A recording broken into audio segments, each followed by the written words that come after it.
Welcome to the Nonprofit Report, your update on nonprofit organizations, issues, and leaders. I'm your host, Mark Oppenheim, and today I'm so delighted to have guests from across the symphony world. We have Mario Lopez, CEO of Billings Symphony. We have Jessica Satava, Executive Director of the Greenville Symphony Orchestra in South Carolina, and Ignacio Barrón Viela, President and CEO of the Florida Orchestra. So thank you all for being here. I'm just so excited. Symphonic music has this fabulous history in the United States, of course, originating in Europe. Let's just sort of go around the table and let's get a sense of the state of the art and the art of managing these symphonies from all of you, and then we'll jump into the specific initiatives that you're involved in. Mario, give us a rundown of the Billings Symphony, 75 years young, right? You're celebrating your 75th anniversary, your 75th season. Talk a little bit about the symphony world from the Billings perspective, and then we'll go over to Greenville with Jessica, and then we'll go into the great state of Florida with Ignacio. Yeah, thanks for having me. Billings Symphony in Billings, Montana. We're turning 75 years old this year, and we are celebrating with great artistry and trying to elevate the level of artistic output, which is always a challenge for a smaller, orchestra. We're a Group 5 orchestra, and this year we're trying to pull out all the stops and trying to make this a true celebration. We offer main stage performances. We do 8 concerts. We do a chamber music series. We do some free family concerts, and we do a lot of community engagement outreaches. But this year is very special, and we are excited to turn 75. And we're going to come back to the fact that you are running an endowment campaign as you're hitting your 75th anniversary. But let's just go quickly to Jessica. Jessica, what's going on in Greenville? Greenville is booming. People are moving here. 35 people move to Greenville every day. And so we feel that the concert hall should be overflowing. And in fact, it's increasingly overflowing more and more every day. We have dealt with, in the past couple of years, some major transitions in the artistic leadership. And that has been an exciting challenge for me as I came in right as it was all kind of taking place. And it's been really fun to see the community and the way that we've had the opportunity to rebuild kind of the vision for the artistic position of the orchestra. But I think the thing that I get most excited about when I'm talking about the symphony is the education programming that we do. We have the largest school district in the state, and we serve all 52 elementary schools in the state with multiple programs each year. And that's a really exciting part of what I think will be the future of our audience. It's so important, right? My kids trumpet and clarinet, and I did piano.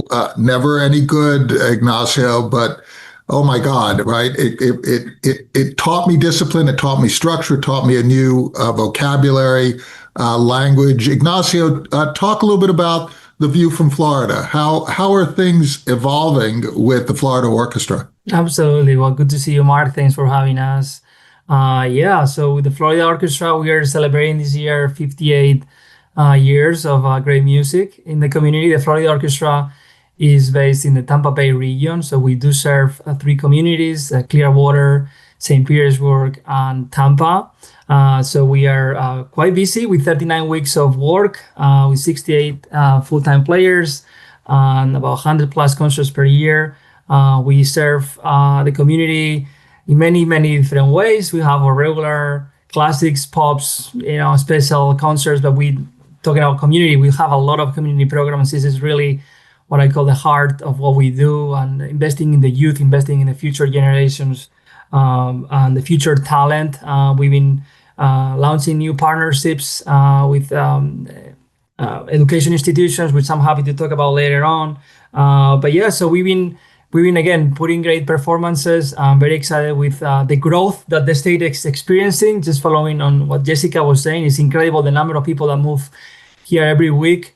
So we feel like we're on a train of opportunity. We're jumping on that train, and that should be related to audience growth and to other opportunities that we would like to see moving forward. So very excited to be here today, and let's continue the conversation. So Ignacio, let's stay with you, and then we'll keep going. Let's talk a little bit about the repertoire. Okay, if you take a look at the grand composers, let's just pick somebody out of the blue, sort of an anonymous person.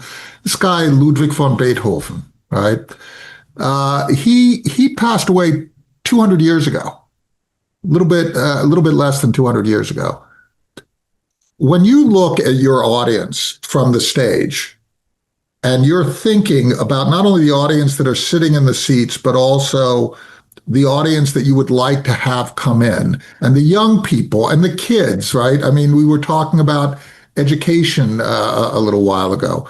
How do you think about the repertoire and its relevance to these young folks? And how do you see the landscape of symphonic music, orchestral music, in today's world for today's audiences that are inundated with all these different art forms? Well, you bring in a very, very good point for discussion here, because I believe that what we do should be accessible to everybody. And our role is to make sure that we reach out to all type of ages and musical tastes, if you want to say so. We are pretty much focusing on where tradition meets innovation. So in other words, we're not going to stop performing Beethoven. We're going to stop performing composers from hundreds of years ago, because we believe there is value on sharing the beauty and the art and the talent that was put out back then. But the question is, in what kind of formats are we presenting this, and what kind of experience we can create with these beautiful art forms. So whether it's adjusting the concert timing, whether it's thinking about what kind of activities we can create before the concert starts, or what kind of other ways we can present the programs. For example, we have something that we call Inside the Music, which we do 5 times a year. This is on a Thursday night before the weekend of concerts. And what we do is we really open up the performance. So we are playing this year, I think it's Beethoven Triple Concerto. And our music director or guest conductor will explain the piece, the orchestra will perform, and it's a very relaxed format, and audiences can really interact. So there are many examples like this where, again, we think there is an opportunity to explore what we do in different ways. And I think that's what we should look at, and that's what the innovation component, it plays a huge role. I think that the barriers that we're talking about, accessibility, so, whether it's the price or the way you dress, or you don't need to know about the music to really hear it, you just have to be present. And to me, the message for us as orchestra leaders is, just come and be yourself, let the music talk to you. And whether it's Beethoven or Bernstein, there is something that is going to be moved to you. And when you leave the concert hall, something else will come up. And Mario, you have a whole list of different types of, talking about Beethoven, you have this work that you're doing under the moniker of Revolutionary Voices, right? You have a whole range of different approaches. Are you also doing what Ignacio is doing, where you don't necessarily assume that people come in with a common background, and then you provide inroads into the repertoire through your programming, or do you take a different approach? Yeah, I think one of the biggest challenges, if not the biggest challenge that leaders in the orchestra realm have is, how do you continue to please the older generation that are expecting the standard rep, and how do you attract new audiences and put them all in one room? And so we always lean on this, music is universal, music is for everyone. And so one of the things that we are doing, and another challenge that we have as a smaller orchestra, is we have 8 main stage performances. So we have to be very careful and very methodical about, it's only 8. We don't have 30 performances, 40, 50, 60 performances. We have 8. And one of them is Nutcracker. And one of them is a Holiday Pops. And so now you have 6. And out of those 6, they can't all be pops and they can't all be symphonic works. You have to really adapt artistically and how we attract new audiences, but still make our tried and true audience understand that this is our job. We will always play symphonies. The symphonies will never go away. However, we have a duty to educate our audiences to say, these are, this is 20th century. These are new composers. And so how do we meet in the middle? And some things that we have been doing is doing, some fusion concerts where we have some new music at the front and some traditional music towards the back.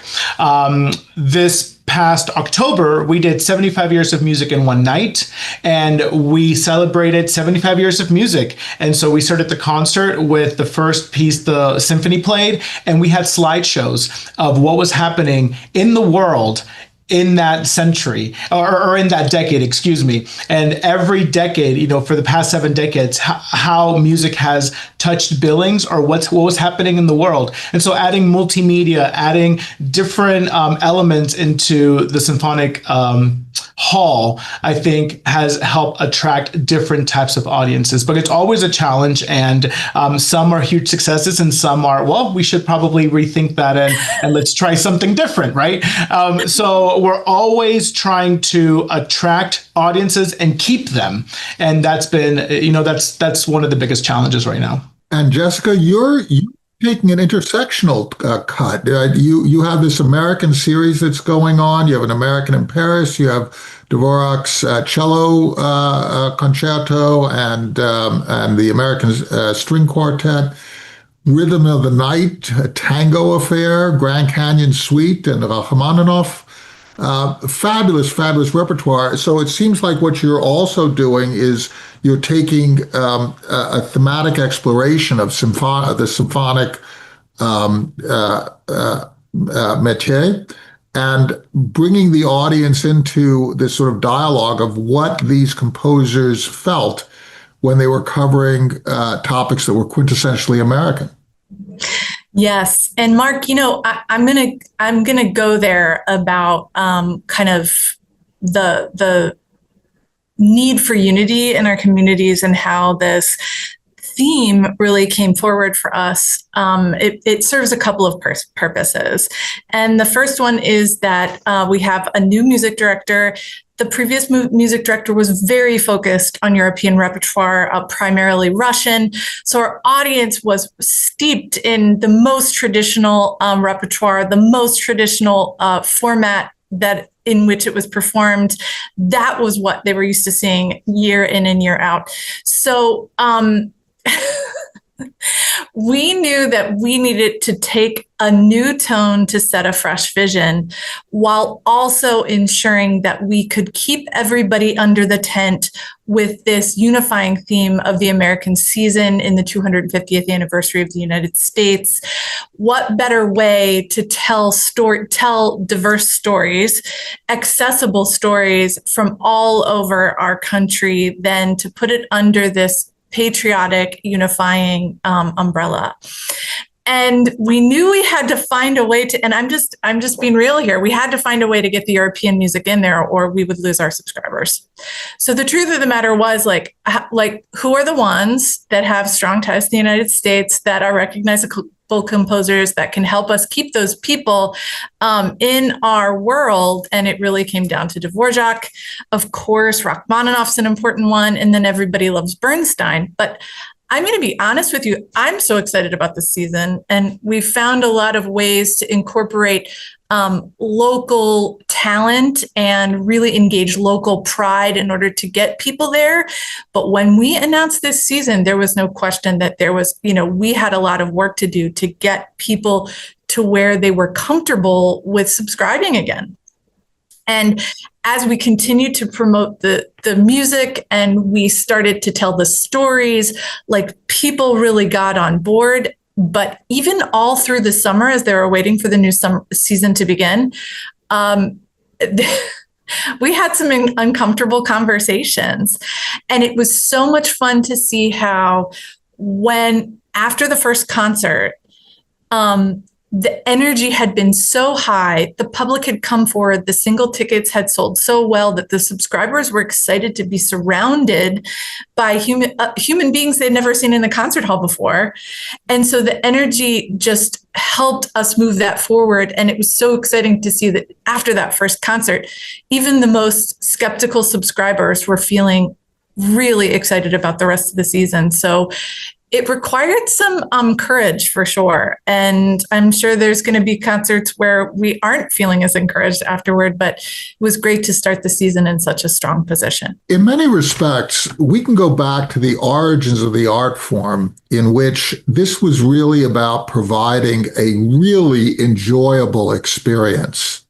I mean, a really enjoyable experience. There's a sense of occasion. I love on some of your websites, what happens if I show up late, right? How do I walk into the hall? What do I wear, right? Those kinds of issues, which can be barriers, but instead there could be a sense of fun introduced. How do you introduce a sense of populist fun, welcoming for everybody? Can I bring my kids? Absolutely. Bring your kids, right? How do you get beyond the sometimes stodgy image that as a sector we convey, but also that our audiences can perceive? Oh no, I'll go to the ballpark. I don't want to go to a symphony because I'd not be uncomfortable, right? But really, the ballpark becomes special because of our moment in culture. We can actually recapture that moment in culture, can't we, Mario?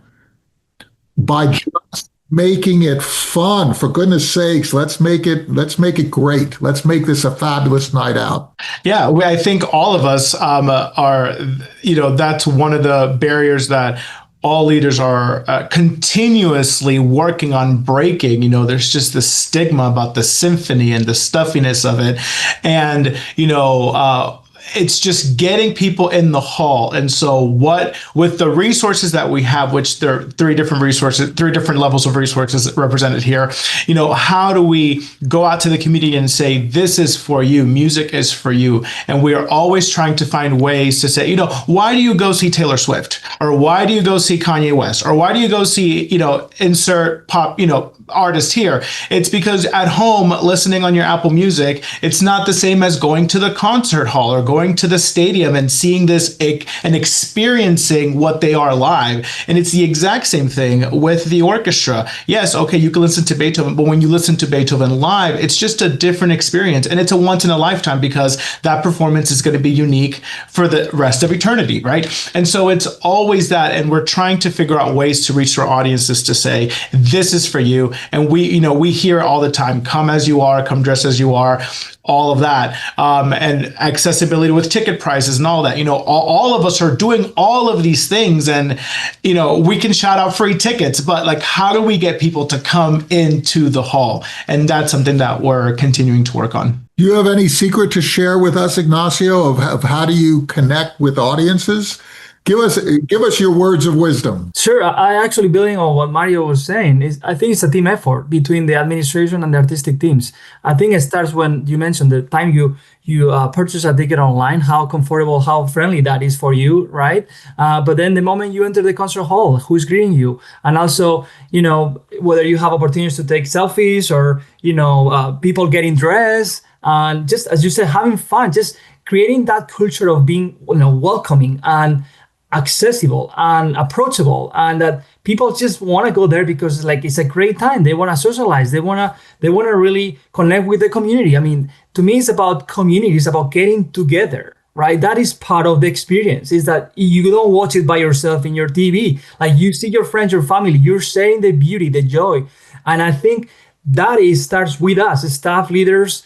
And then the moment they get to the concert hall, they sit on the seats and somebody's clapping when they should not. The conductor is turning around and saying, well done, clapping with them. There's no problem, right? Creating that welcoming situations, right? Doesn't matter if you're right later, use your phone. If you want to take a picture, I think for us, this is not a big deal. I think for us, the big deal is that they are there and we want them to really be fulfilled with the beauty. So that is my wisdom on how to create that culture. That's exactly what I was thinking, Ignacio. Like, it starts with us. I really think it starts with us as executives and music directors. Like, if we are showing up in the community with energy and excitement and listening to folks, showing that we have open minds about what people's perceptions of this art form might be, just expressing our own joy and the benefits that we reap from being in the concert hall and experiencing this music.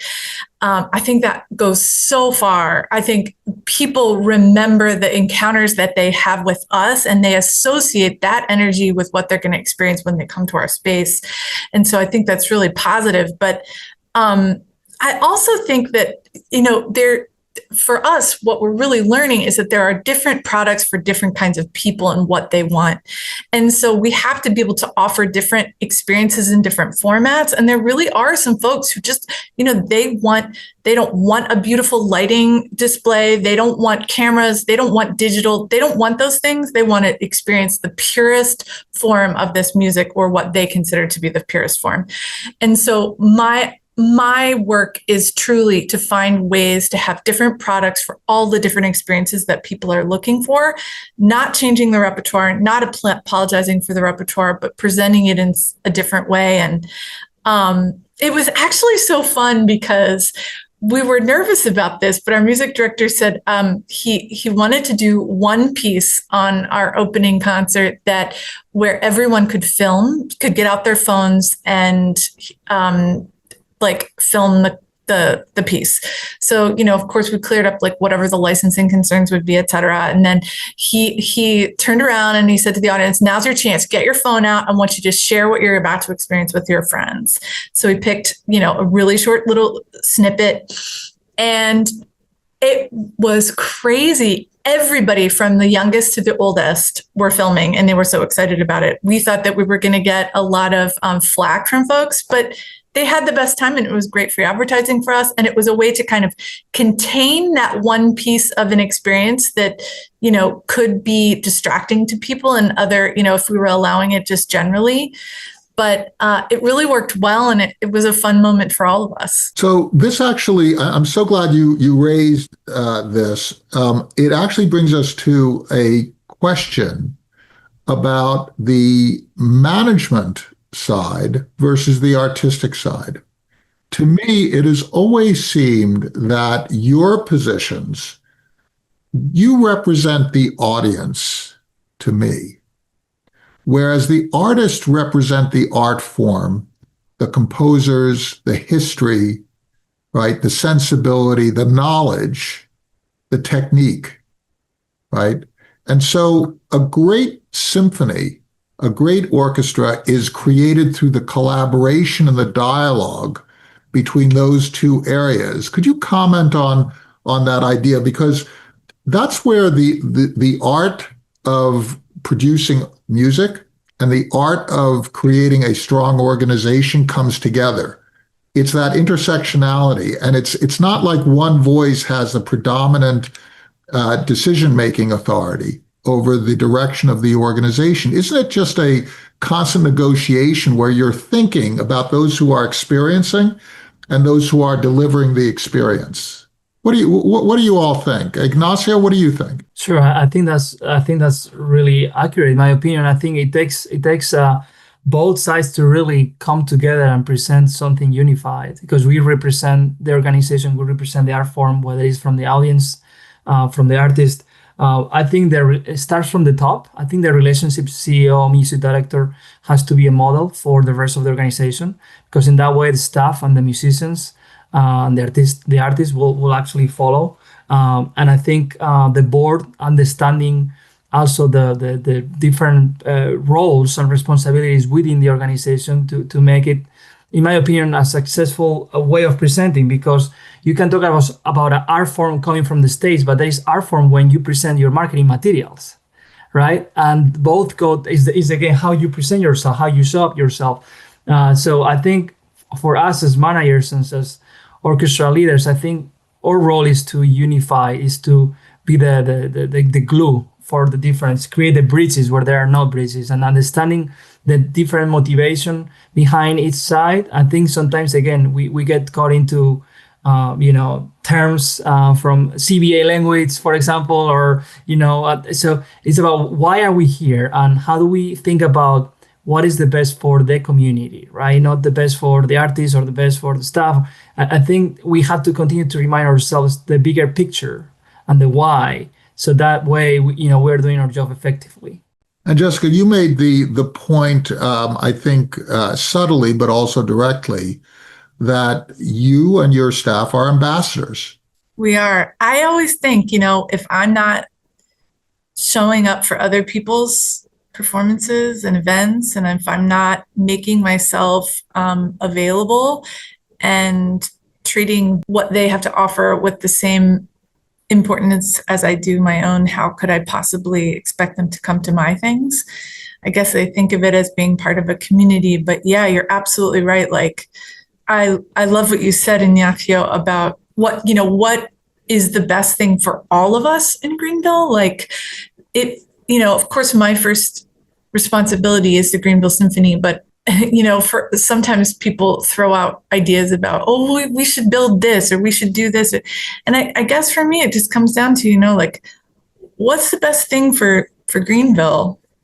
How do I serve the music and that Greenville needs? Is what I'm doing really the best thing for the community at large? And I'm not sure that I really answered your question very well, Mark, but no, this is a fabulous answer. This is a fabulous answer, Jessica. I hate to disagree with you. You answered the question perfectly, because what you're saying is basically how you're thinking is how we should all think. We all have a responsibility to civil society, to each other. We have different skills, and we're investing it in those things that we can do. But it's not just about us, right, Mario? I mean, it really is what Jessica's saying it has got to be true for Billings as well, right? Yeah, that's a great point. I mean, we always talk about, we always want to be great, and all the symphonies want to be great. And the people that are kind of on the outskirts is, well, New York is doing this, or Chicago's doing this, or Philadelphia's doing this. And we don't want to be the New York Phil. We want to be the Billings Symphony for the Billings community. And that means that some of the things that New York Phil is doing will not fly here, and vice versa. There are things that we do here that will just drown with the New York Philharmonic. And it's not good or bad, better or worse. We have to listen to the community. And I always state this in many public places. I say we are only as great as our community support. And if we're not catering to our community, well, good luck having a viable symphony. And so we have to really listen to and understand what the community needs. What are the voids that the community currently has? What are things that Billings Symphony hasn't done that we should be doing? Or what are things that we're doing way too much and it's overrated and it's too much? And so I think, to Jessica's point, absolutely. What does the community need?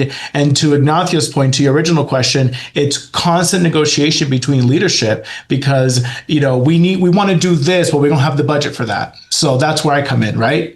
And so, well, we can't do that. Well, we can do something else, right? Or, there has to be that constant communication where, well, this is what the community needs artistically. And it says, well, we don't have the money for that. So what can we do that's similar? And vice versa. Hey, I think the community needs this. And so there's constant negotiation, and constant communication is key to really have a great product. It's not what I want. It's not necessarily what the board wants or what the music director wants. Is what is the community willing to go see and be enriched by?